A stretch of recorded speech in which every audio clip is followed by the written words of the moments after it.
Eso que falta, el noticioso postmatutino prevespertino de FM La Tribu que te deja con ganas. Bueno, Santi, lo que nos convoca claramente tiene que ver con un momento muy particular que venimos viviendo desde la semana pasada, aunque también hace unas semanas que se viene armando como este caldo de cultivo mediático, podríamos llamarlo de algún modo, que tiene que ver con la denuncia hacia Alberto Fernández por violencia de género. Y la idea, obviamente, en Fuerte al Medio tiene que ver con tratar de analizar, de ver un poco desde lo macro, podríamos decir, qué está pasando en términos mediáticos con esta cobertura. Sí, totalmente. Era difícil escaparle a la tentación de hablar de la noticia del año, de la década, no sabemos, posiblemente no tengamos dimensión hoy de cuánto va a durar el efecto generador de significación de este tema. Era una, digamos, no hacerlo era una forma de escapar a un debate que nosotros hemos dado muchas veces, que tiene que ver, por ejemplo, en una cuestión absolutamente macro, de la relación entre los medios, la política, la construcción de sentido común y el hablar de la vida cotidiana de las personas, porque, por ejemplo, la violencia contra las mujeres está en la vida cotidiana de las personas, es transversal, transclasista, y claramente una cosa es vivirlo y otra es representarlo, es decir, construir representaciones sobre ello. Digo que era fácil evitar hablar de eso, de buscar un atajo para no hacerlo, porque efectivamente nos aproximamos, y no hay ningún empacho en decirlo, a este problema desde una mirada que es muy afín a el proyecto panprogresista, si me permitís plantearlo en esos términos, que no tiene que ver con una adhesión al Frente de Todos, sino con todo lo que el trabajo por mejorar las condiciones de los derechos humanos de las personas tiene a los que militamos en algo. Mirá, dos coincidencias que vienen a cuento de lo que venimos hablando.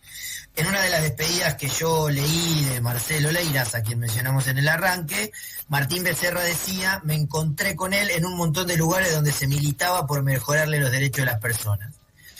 Y yo, en particular, conocí sobre el movimiento de mujeres en La Tribu hace 15 o 16 años, cuando en ocasión de ir a hacer alguna columna, vi que había un grupo de compañeras que estaban armando para irse o a Mendoza o a La Plata o a algún lugar del sur, cuando el movimiento de mujeres era algo subterráneo en términos de la discusión público-política, digamos, ¿no? Que claramente tuvo su institucionalización una vez que en el gobierno de Alberto Fernández se consolidó al grado máximo de institucionalización que puede tener una política pública, que es la creación de un ministerio, por ejemplo. Entonces, en ese contexto, digo, nosotros somos La Tribu hace 35 años, nosotros dos, quienes nos escuchan, quienes nos están poniendo al aire, no somos La Tribu, no la completamos, digo, La Tribu es una trama mucho más compleja, pero en la lista de valores de compartidos, de perspectiva sobre el mundo y sobre el funcionamiento de la discusión público-política, el movimiento feminista es un puntal central, el movimiento de mujeres, si querés, para no usar el concepto feminista, los derechos de las personas, la necesidad de establecer mejores condiciones para quien enfrenta situaciones de violencia. Y entonces, en el momento en el que un gobierno llevó adelante una medida central que se combinó con otras herramientas de políticas públicas, desde los programas que contribuyen o que contribuían a acompañar a las víctimas de este tipo de violencias, hasta la educación sexual integral, digamos, ¿no? Por pensar en amplio término, parecería incómodo hablar de esto, pero me parece que es que no tiene que serlo. Y entonces es que vamos a intentar esta idea de no separar la paja del trigo en términos de academicistas o escolarizados, digamos, ordenar de qué habría que hablar, pero sí identificar por qué se presenta como se presenta esta trama noticiosa que tiene acaparada el debate público-político en Argentina desde hace más de una semana. Recién leí en Twitter hace un ratito algo que me hacía reír, al pasar, que era: ¿se acuerdan de Venezuela? Pobre, ¿cómo estarán esos changos? ¿No? Hace 3 semanas parecía ser el monotema. Bueno, trataremos de darle un enfoque fuerte al mediocista, si existiera esa perspectiva, a esta cuestión. Con 4 o 5 ideas ordenadas que anoté, y espero entenderme la letra, porque la escribí hoy a la mañana cuando estaba todavía peor, para dialogar sobre esta cuestión. Punto 1. Pregunta 1. ¿Cuál es la noticia? La noticia es que hay una denuncia por violencia de género de la ex mujer del expresidente Alberto Fernández, la mamá de su último hijo. Además, la denuncia es la causa por corrupción vinculada a los seguros, a los negocios de los seguros, que habilitó que a la secretaria del expresidente Alberto Fernández se le confiscara el teléfono, y con ese teléfono confiscado, de algún modo que todavía desconocemos, se encontraran mensajes que daban cuenta de la situación de violencia que denuncia Fabiola Yáñez. Pues la noticia es que Alberto Fernández, cuando era presidente, estaba de joda y estaba con minas. Primera pregunta. Segunda pregunta. ¿Cuál es el sujeto de esa noticia? ¿Quién es el sujeto de esa noticia? El sujeto de esa noticia es Alberto Fernández, el expresidente. Es el presidente Alberto Fernández. Es decir, esto sucede en el momento en que ejercía la presidencia, y eso establece algunos condicionamientos diferentes, no para la columna, sino para el proceso judicial, la comisión de determinados delitos, la responsabilidad por ser un funcionario público, todos agravantes. El sujeto de la noticia, que todavía no definimos cuál es el gobierno. El sujeto es el kirchnerismo. Si nosotros fuéramos seres bien pensantes y que no planteáramos con intenciones político-partidarias menores las respuestas a estas dos preguntas que yo les propongo, las respuestas a estas dos preguntas parecen bastante obvias. ¿Cuál es la noticia y cuál es el sujeto? Si las respuestas a la pregunta 1 y 2 resultan obvias, entonces sí hay una columna claramente de Hacer en Fuerte al Medio que empieza por preguntarse por la tapa de un diario. Es decir, ¿por qué se la agarran con las mujeres? Volviendo al macro. ¿Por qué a lo macro, no? Porque podríamos hacer nombres propios. Si la respuesta a la pregunta ¿cuál es la noticia? Y la respuesta a la pregunta ¿cuál es el sujeto de la noticia? Son tan obvias como lo entendemos, ¿por qué sale Tamara Petinato en la tapa del diario Clarín después de atravesar durante el jueves a la noche la exposición de la difusión de los videos que la tienen como protagonista en los portales de noticias, en las señales de noticias, en los canales de televisión? ¿Por qué es una mujer que no está cometiendo delito alguno, salvo que en algún momento se identifique que ese acontecimiento parece no serlo, ese en particular, sucedió durante alguno de los momentos del aislamiento social preventivo y obligatorio que prohibía las reuniones de algún tipo? Si eso pasó en el año 2023, como parece estar el registro, ¿quién es el que comete algún delito? ¿El sujeto de la noticia? ¿El que identifica cuál es la noticia?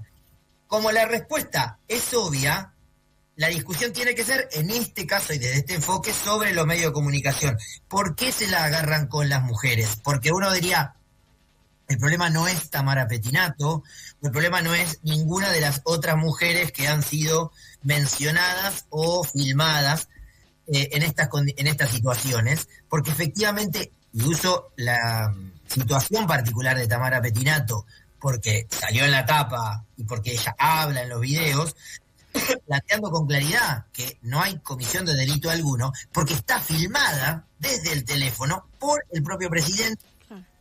Entonces, es muy significativo de este contexto en el que estamos que si la respuesta a la pregunta ¿cuál es la noticia? Y la respuesta a la pregunta ¿cuál es el sujeto de la noticia? Son tan claras, ¿por qué sale una mujer en la tapa? ¿Y por qué es vituperada una figura pública? Es una figura pública y está con una figura pública como personaje central de un acontecimiento noticioso, y no el ñato que era presidente y que estaba, entre otras cosas, posiblemente cometiendo una serie de delitos en ese contexto. Sumo a este mismo panorama que estás haciendo, identificar cuál es la noticia y cuál es el sujeto, la publicación de las fotos de Fabiola, ¿no? También, como parte de las mismas respuestas fuera de... Bueno, para nosotros es obvio cuál es la noticia y quién es el sujeto de la noticia.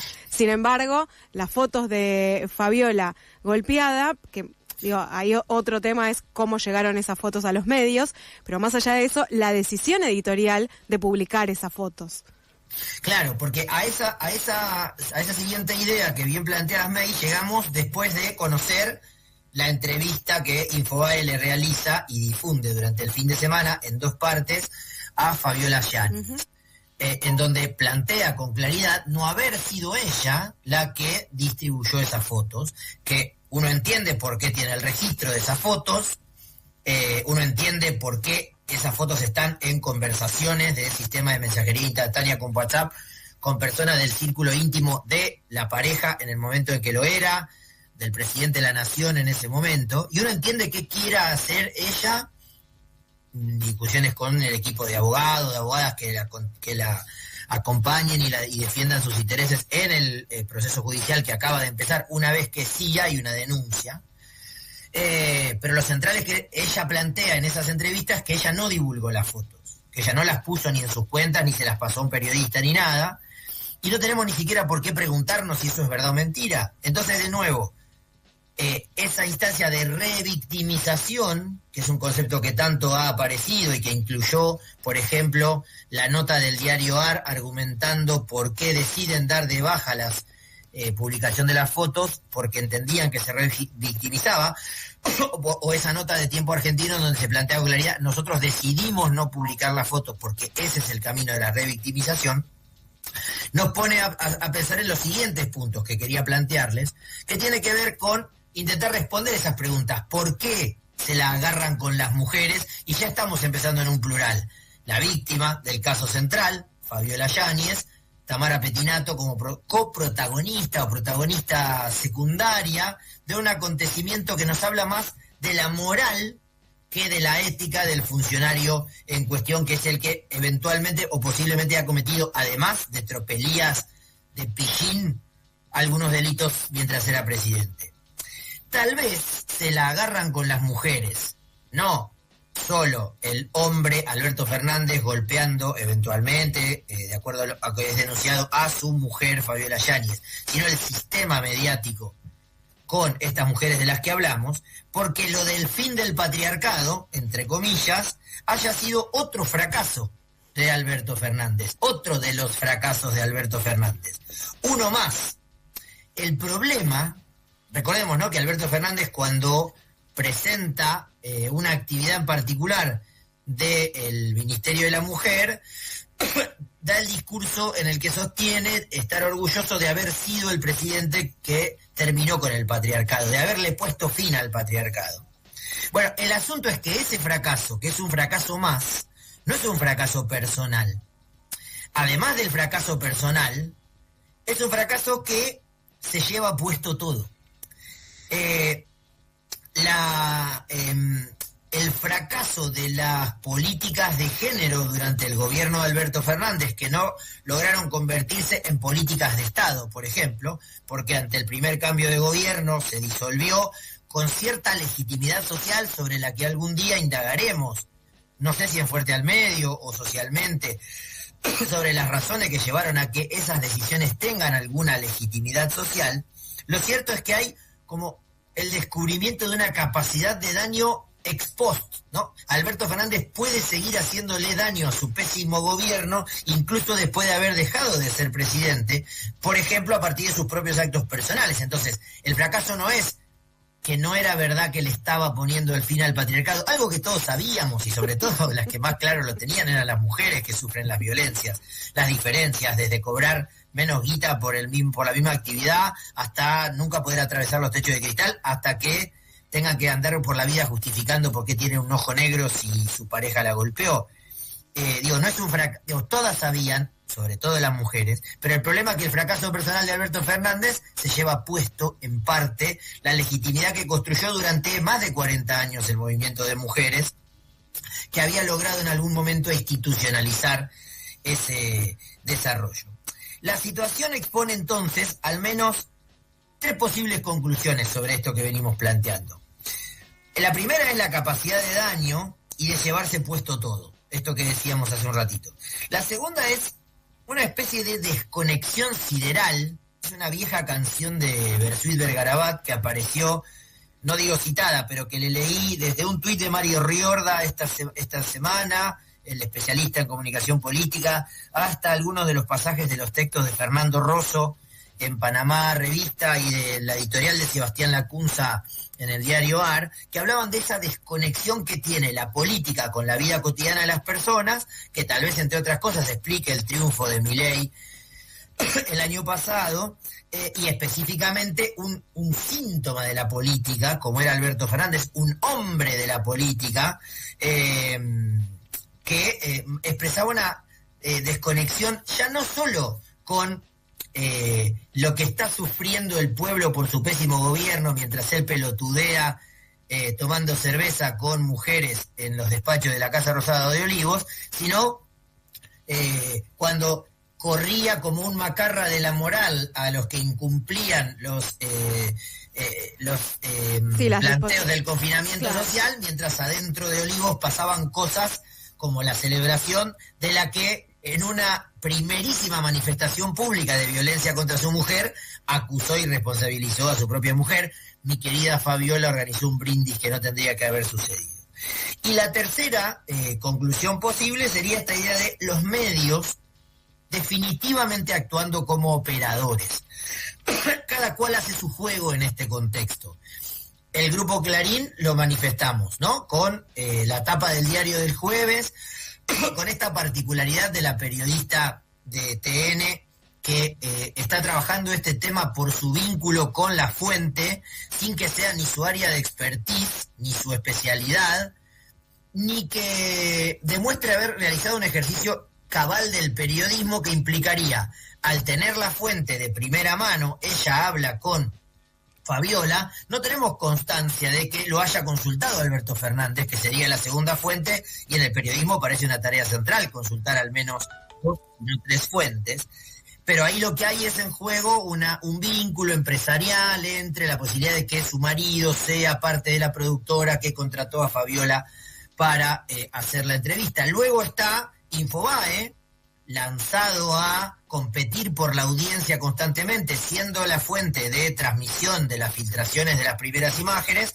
consiguiendo la entrevista, invirtiendo bastante guita, enviando a una periodista, bien que fue una mujer, un detalle interesante, bien que fue una mujer. Imagínate lo que estamos festejando, ¿no? Imagínate. Pero bueno, sí. Al final, claro, lo que pasa es que institucionalmente el gobierno, que también hace su juego, el gobierno actual, se monta sobre esta operación, ensorna el tuit de el vocero Adorni diciendo que todavía está abierta la línea 144, o el propio presidente Milei diciendo, vieron que no servía para nada el Ministerio de Mujeres y entonces estaba bien cerrarlo. Pero bueno, el gobierno hace política y es su juego, pero los medios también hacen, y operan por su propia característica, por su propio juego, cada cual atiende su juego. Y lo hace también el diario El País de España, por ejemplo, ¿no? Que consigue la entrevista con Alberto Fernández, la entrevista que no se divulga porque por las políticas de género que tiene la propia edición, El País de España, como no consigue contrarrestar la voz de Alberto Fernández con la de Fabiola, decide no publicarlo. Y entonces Horacio Berbisky en El cohete a la luna vehiculiza una argumentación que aparentemente es parecida a la que se le da a Martín Sivak, el periodista del País que entrevista a Alberto Fernández, diciendo el ojo en compota es por un tratamiento médico, nunca la golpeé, etcétera. Y además, no solo pensando, el medio es el mensaje en ocasiones. Justo el Berbisky, que es el que se saltó un par de lugares en la fila durante el COVID, es el que vehiculiza este argumento. Entonces, dichas esas conclusiones, lo que intenté plantear con esta idea que digamos, con esta columna que de ningún modo resuelve la cuestión, ni resuelve para nosotros, que insisto, nos interpela de un modo muy particular y raro esta noticia, y no porque seamos kirchneristas, sino porque hemos estado vinculados, integramos, las compañeras de la casa integran el movimiento de mujeres, etcétera. Una aproximación que es incompleta, que está en movimiento y que necesita dar cuenta de que hay una lectura de comunicación política que es la que hay que dejar de lado. No importa cómo cada cual esté manejando su crisis, pero sí hay una lectura central de pensar a los medios y a la política en relación. Porque aquí se mete también toda la cuestión del debate ético, del debate moral, de si está bien o mal que el presidente esté con mujeres mientras es presidente, si puede tener tiempo para pavear, etcétera. Y tratar de encuadrar efectivamente qué debería ser aquello sobre lo que hay que profundizar y discutir, el rol de los medios, cómo los medios contribuyen al patriarcado, cómo el pináculo de la institucionalización de un movimiento no logró consolidar una trayectoria a largo plazo desde el Estado para defender a las mujeres que sufren las violencias, y qué es lo central que tendríamos que discutir, que es, hay una persona que ejercía el poder como presidente, está acusado por su exmujer, y esa es la discusión, no el resto de mujeres con las que también se relacionaba de un modo más o menos banal y en las que encima se filmaba como un bobo. Porque el problema no es que el ñato sea un bobo o un viejo verde o un jeropa. El problema es que es el presidente de la nación y ha puesto en discusión una situación que sufren cotidianamente nuestras madres, nuestras hermanas, nuestras abuelas, nuestras compañeras, y que va a seguir pasando. El asunto es que no pase con legitimidad y que no dé lo mismo lo que está pasando en este momento en relación a la denuncia de Fabiola Yáñez. Santi, muchísimas gracias por este mapa, por este recorrido, por estas preguntas que está bueno siempre hacerse.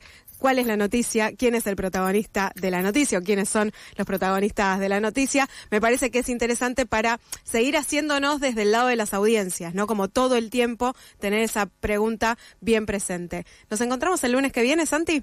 Espero que sanos. Sanos, por favor, te juro que ya va a pasar, te lo juro.